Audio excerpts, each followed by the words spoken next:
Hey guys, how's it going? I hope you're all doing amazing, as I always say. Actually, I always say great, but I'm changing it this time. But in this video, I have a story from Indiana, a story from New Mexico, from northern Alabama, I believe, and a story about just a weird thing that happens. So, if all that sounds like your cup of tea, then definitely pull up a stump with me and let's jump into it. Thank you for watching. So this happened when I was 17 years old. I was working on my grandfather's ranch during the summers in northern New Mexico. It's in Carson if you know the area. The ranch is absolutely massive and backs up right against the national forest. My grandfather is in pretty good shape, and he asks if I can go help him fix and check fences at the back corner of the ranch. So, we drive our two ATVs to the back of the property, and we decide to split up, going in separate directions at the corner to cover more ground, and we can fix more and just leave the ATVs behind. And he walks off in a separate direction. I walk down, and I get about a mile or so into fixing the fence as I go. I have a Ruger Blackhawk that my grandfather gave me, just because we have lots of mountain lions and bears in this area. It's an aspen forest. So there's this part where a downed tree had screwed up some of the fence, so I'm just cutting up the tree and fixing the fence as best I can. And then I hear my name being called really softly. I think it's just me hearing things at first, so I keep going. And then I hear my name getting yelled once, very, very loudly, about 400 yards down the fence. It sounds like somebody was dying and needed my help type of yell. Before I go to it, I stop and think to myself, thinking my grandfather would have to cut through solid forest and about a 4-mile diagonal line through the woods to get to that spot without me hearing and noticing anything. And then I hear rustling very close to me. I unlatch my holster, I back away, and then I eventually just turn around and sprint the fastest I've ever ran back to the ATVs where I meet my grandfather. He's eating his sandwich for a late lunch, and I think that there's no way that he could have outpaced me. We hop on our ATVs and ride back to a cabin. I kick myself for leaving my axe, fence stretcher, saw, and expensive fencing pliers there. I never did go back to get them because that spot is just so terrifying to me now. I'm no scaredy cat or pussy, but we've had a fair share of people who have disappeared on that property. 3, to be exact. One man was found, and he was frozen to death in an ice block about 3 weeks later, and I'm not looking to wander around in the woods chasing a Wendigo.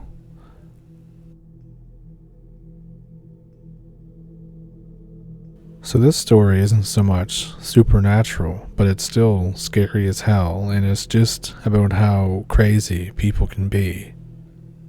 So this happened a few years ago, and it didn't happen to me, but it happened to a guy I know, and he unfortunately didn't have a gun in this situation, and he was in northern Alabama camping. So he was pretty deep in the woods, I'd say. It was either in a state or a national forest, I don't remember, but he was only going to be there for the weekend. So he sets up his tent, and then he goes away for a bit to cook his food because he didn't want the food smell by his tent, attract animals and all that stuff. So he cooks some food over his coals, has a meal, and then cleans up his utensils and smothers the fire. He gets to his tent and goes to sleep. He wakes up to go to the bathroom in the early morning, sometime before the sun came up. He goes to open the tent when he hears what sounds like talking over where he ate. He unzips the tent just enough to get out as quiet as he can, and he heads into the woods and gets down behind a downed tree. He then hears 3 voices talking kind of quietly, and they're moving toward his tent. All of a sudden, a gunshot rings through the air, and he can see from the flash that there's 3 guys standing maybe 10 feet from his tent, and one just shot into his tent. Then there's silence for a couple seconds. Another shot rings out, and they're next to his tent. He decides that it's a good idea to leave. They screwed up their night vision with the gunshots, so he heads out back toward the trail as quietly as he can. He says that he can see flashlights scanning and flittering through the trees between the 2 of them. He gets far enough away that he feels safe and just starts sprinting. This dude runs like 4 miles to the start of the trail, barefoot. He's the only vehicle there. He grabs his spare key from under the vehicle's rug. He gets in and just drives the hell out of there and goes to the police. But they never got back to him. There was no news, and he never heard anything from anybody about it.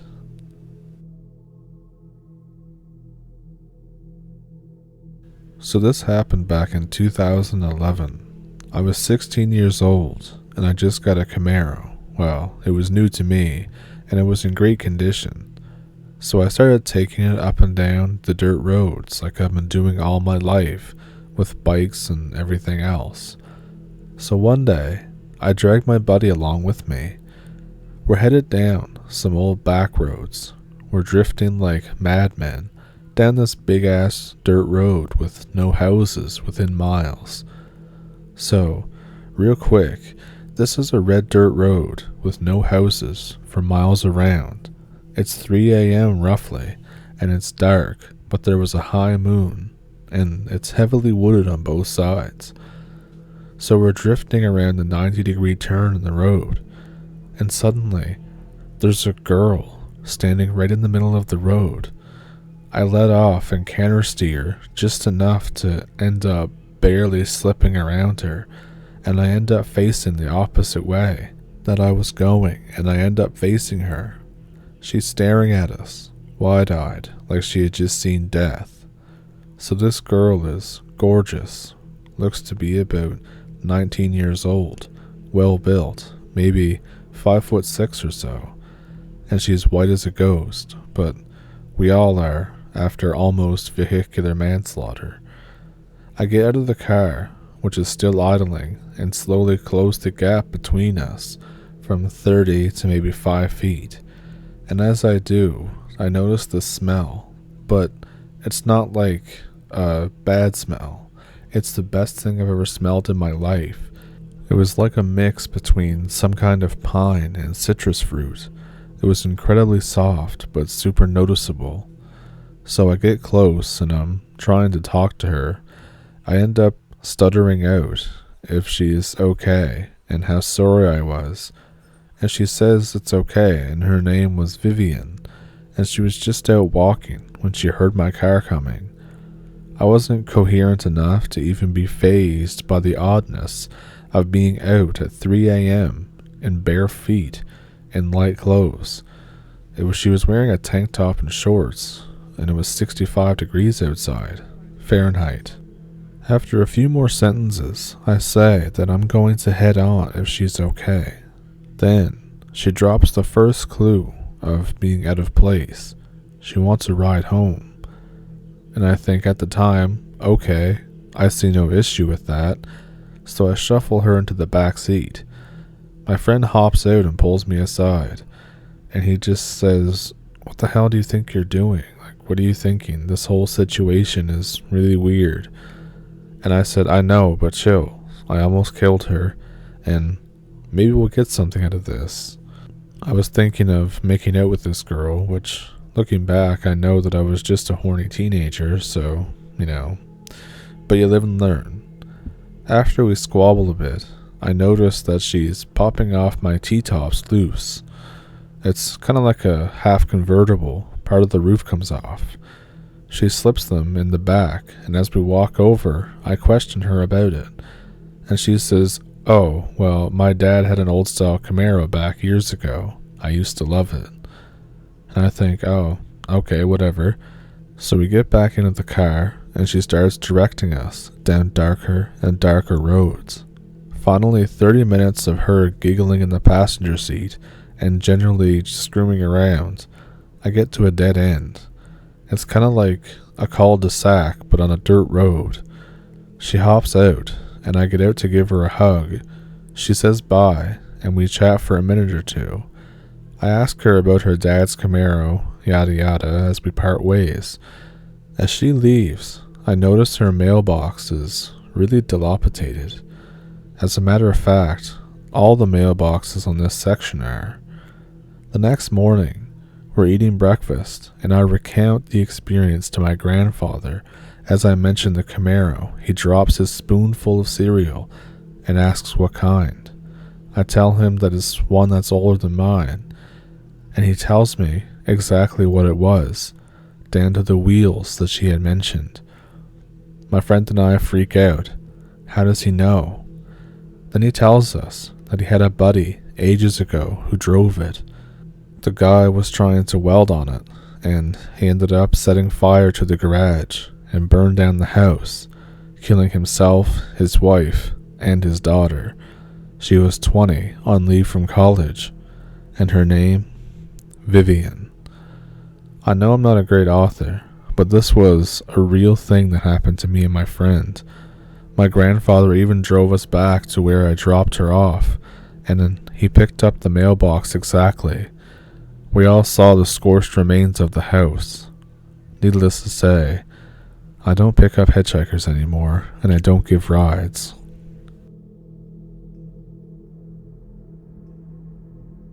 English is not my first language, but I want to tell you about my encounter with the Goatwalker. I was tenting in northern Minnesota. It was early winter. This is tame in comparison to my home. I'm with my stepbrother and my stepfather and Alaska. Alaska is an old dog I have since I was just 5 years old. The day is normal. Alaska is quiet, my stepbrother is loud. And we fish, we start the fire, and we cook. At some point during this, I realize that we don't have any water, so my stepfather tells me to go get some water, that there are wells a mile or two down the trail. So my stepbrother, myself, and my dog Alaska are walking down the trail in the dark. We're far from any town, so night is very dark, but the sky is super pretty. My stepbrother is spoiled. He is 100 meters from the camp and he says that he's tired already, so I tell him to go back. So he takes the flashlight and he storms off. From here, it's just me and Alaska, old friends from home. We hear this weird noise. We think it's an animal. It's not abnormal hearing animals in northern Minnesota, obviously, but it seemed to be the wrong animal for these woods. There was like gravel scraping, and my dog is very nervous, which the dog is a strong-minded dog, so I get kind of worried too. He doesn't usually do this. The dog starts to yip and snarl. Now I figure that this must be a weird animal because the dog knows animals well and knows their smells. We're outdoors a lot, so this makes me a little more bothered. The rest of the walk is pretty silent, but Alaska keeps stopping and looking back down the trail. I begin to think that my stepbrother is doing tricks on us, but I'm too impatient. So I arrive at the well, and I'm pumping the old lever, and it's making like that creaking sound that they do. But then, in the woods, I hear a sound that's like an injured animal, and I'm very uneasy now. My dog is hiding behind me, and this dog is normally super brave and likes to stand in front and growl at everything, but it's afraid. So I eventually fill up the jugs, and I want to go back, and it's very hard to see in the dark because my stepbrother took the flashlight, so All I can use is the light from the sky and the vague shape of the woods. So I make my way back. It's difficult to carry that many jugs of water with only so many hands. And then the dog starts to yip and snarl and whine all over again. But this time, I can now see a figure on the trail ahead. The figure is not moving. It's staring into the woods. It's obviously human, but this dog would be eager to meet a stranger. It loves people. I cough loudly so the figure can hear. And the person says, "Oh, you were passing by me earlier." And I didn't see or hear anyone. I stand there for a second. I'm weary because, again, I'm sure there was nobody on the trail. I can hear my dog breathing. And then this weird sound comes from the man. So I decide to ask him where he's staying. He says, "Oh, I have a tent. It's only a couple sites from yours." I stand there again, not sure what to say. Then the water sloshes around in the jugs, and the man offers to help carry them. I reluctantly agree, but as he starts walking over to me, there's another weird noise, and Alaska starts yipping at this person. When he comes over and takes the jug, he's really rough with it, and I notice that he's all dirty, like his hands look like he was digging in the mud or something. But I do thank him, and he says, "Oh, no problem," and that he's always eager to give help. My dog, on the other hand, is now standing on the other side of me, sniffing the air, and then I notice that it kind of smells like a farm. I don't want to be rude, so I don't ask questions, and I can see the campfire light through the trees, so it's not that far away. But as we're walking, there's a sudden feeling of anxiety that's overtaking me. I have this desire to tell the man that he doesn't have to come all the way back to the camp, but I'm afraid to. And I don't know why I'm having this problem. I never have any problems talking with my family, my boss, or girls. But I can't bring myself to look sideways at the man. But I have the feeling that something is insanely wrong with him. The fire is close enough now to throw a shadow, but I can't see anybody's face, just the outlines. And there's no talking, there's only sound from the fire. I still have this overwhelming fear. It's like the metal from the water, and then the farm smell. It's burning my nostrils. And then I realize that it reminds me of a time when my dad cut himself in the pig barn. Just the smell of it all, and that much blood. I still am afraid of blood, and I'm just ill from that memory. And I turn to look at the man. His eyes are white all over. I'm taken back. I yell. He yells. And then there's that animal sound again, and my dog barks. My family yells. The man says, "What, a bear? Why are you yelling?" And he sounds afraid. I realize that it looks like that he's blind. I joke I have a rock in my shoe, but then I confess that I don't think that you're blind, and he laughs about it and says not to worry about it. And then I hear the animal sound again. But by now, we're in full firelight, and it keeps looking like there's a weird animal standing just behind the man. It's like when you see those videos where there's like a spirit that's attached to a person, and it looks like it's almost inside of them or something. It was looking exactly like that in the firelight. And I say, "What's that behind you?" And he says, "Oh, don't worry about that." And then I realize that there's something really, really weird going on. But the man laughs to break the silence, and he hands me the water jug. I introduce him to the family, and he doesn't say much, but eventually he says that he has to go, and he kind of hobbles off with this weird gait, off into the woods. And that's the end of my story. So I did the best I could with this story. I thought it was still worth telling, but the English was very, very bad in it, so I tried to fix it the best I could to get the point across. So I hope you still enjoyed it.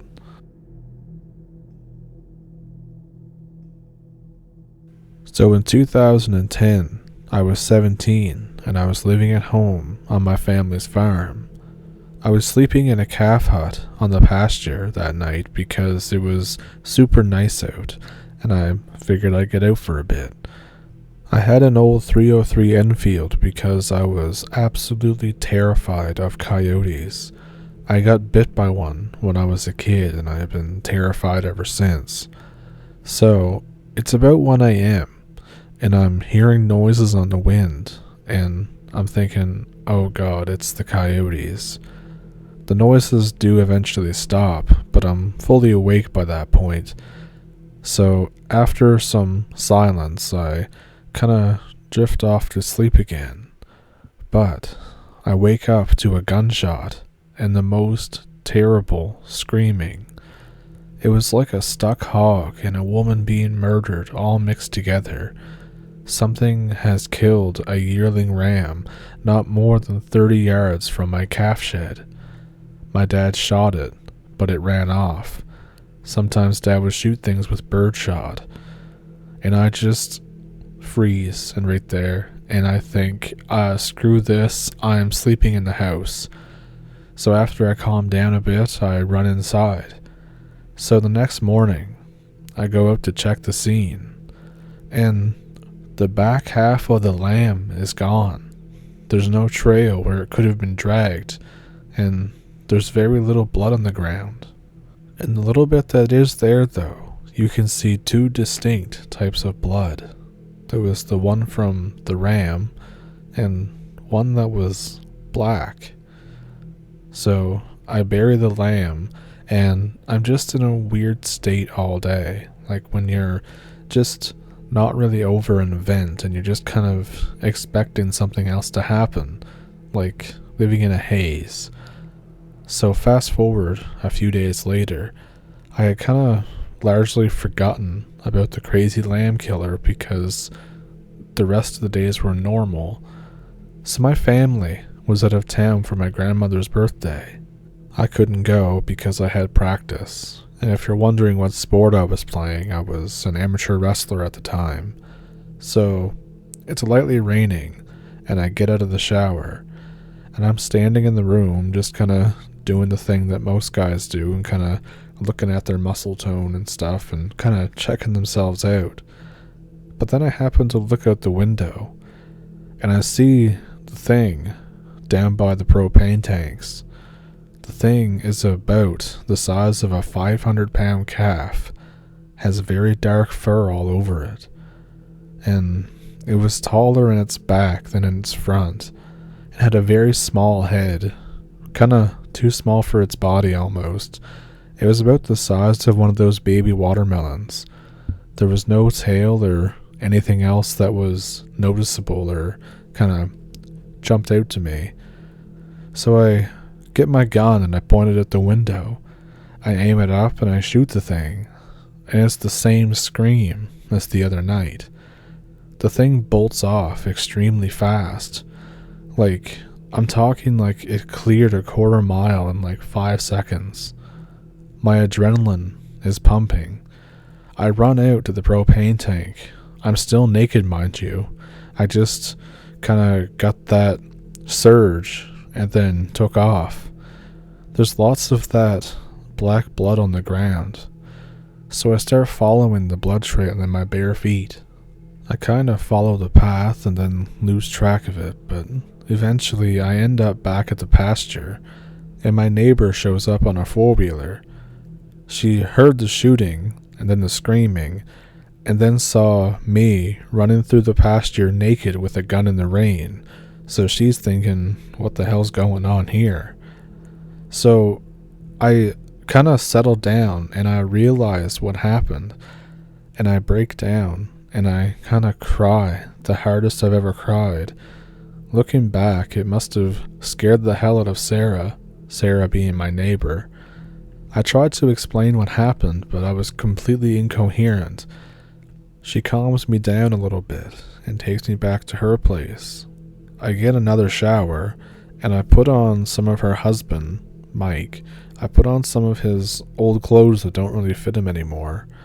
Then Sarah and Mike are both waiting for me as I get out, and there's a cop there too, who was actually my wrestling coach. Small towns, eh? They want to know what happened, so I explain everything to them. I go back to my place to show them, and there's nothing there. No blood, no nothing. They say it was probably a bear and I overreacted. They take me to my aunt's house. Everyone thinks that I made it up and that it was a bear. It was not a bear. I live in Indiana, and I don't know, I never saw it again. But looking back, maybe I should have showed them the half of the lamb that I buried. I don't know. Yeah, nobody believes me.